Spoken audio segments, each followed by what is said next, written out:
కాసేపు ఇక్కడే ఉండండి, ఇప్పుడే వస్తాను.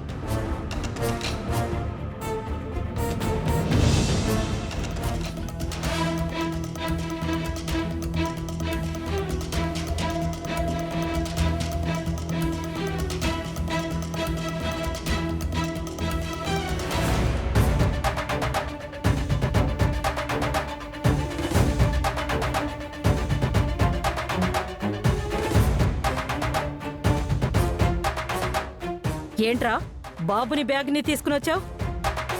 ఏం చేస్తున్నావు? మీరా గారు ఏ తప్పు చేయలేదు, తను నిరపరాధి అని చెప్తుంటే మీరెవరూ నమ్మట్లేదు కదా. అలాగే తన ఇంట్లో ఉంటుంది అంటే మీకు ఇష్టం లేదంటున్నారు. అందుకే నేను నిర్ణయం తీసుకున్నాను. ఏంటా నిర్ణయం? మొన్న వీడి కోసం మీరా గారిని ఇక్కడే ఉంచుతాను అంటే మీరెవరో వద్దన్నారు. అప్పుడు నేను మీ మాటని గౌరవించాను. ఇప్పుడు మీరా గారు కష్టాల్లో ఉన్నారు కాబట్టి తనని ఇక్కడే ఉంచుతాను అంటుంటే ఇప్పుడు మీరు వద్దు అంటున్నారు. ఇప్పుడు నేను మీ మాటని గౌరవించలేను.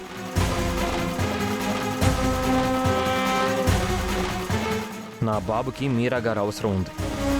తను లేకుండా బాబు ఉండలేడు. అందుకే మీరా గారితో పాటు బాబుని తీసుకొని నేను కూడా వెళ్దాం అనుకుంటున్నాను.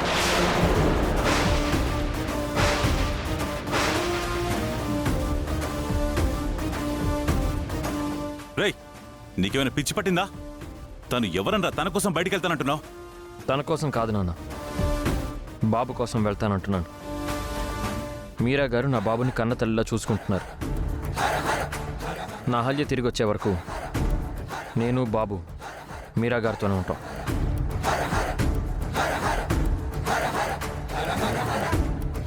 నిజంగా నీకు మతిపోయిందిరా? నా ముని మనవణ్ణి ఎవరి చేతిలో పెట్టాలనుకుంటున్నావురా నువ్వు? వాడి కోసమే అయితే వాడిని చూసుకోవడానికి అదితి లేదా? నా బాబుకి అదితి తల్లి కాదు కదా, సవతి తల్లి కూడా కాదు. తన నీడ కూడా నా బాబు మీద పడనివ్వను. ఆ రోజు కూడా నువ్వు ఇలాగే మాట్లాడావురా. అదితిని కాదని అహల్యని పెళ్లి చేసుకొనొచ్చి తనకి సపోర్ట్ చేశావు. ఇప్పుడు మీరా కోసం మాట్లాడుతున్నావు. వీడిని కన్న తండ్రిగా వీడిని చూసుకోవాల్సిన బాధ్యత నాకుంది.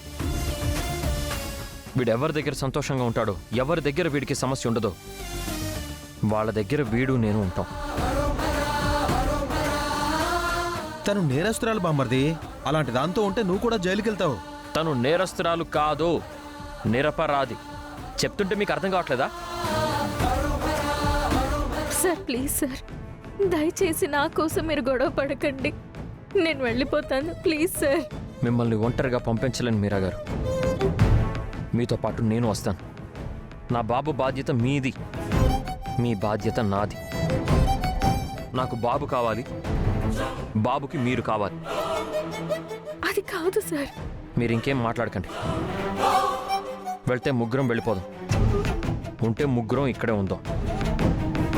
నేను నిర్ణయం తీసేసుకున్నాను. అయితే దీంతోనే వెళ్ళి చావురా. మా మాట అంటే నీకు లెక్క జమ లేదు కదా.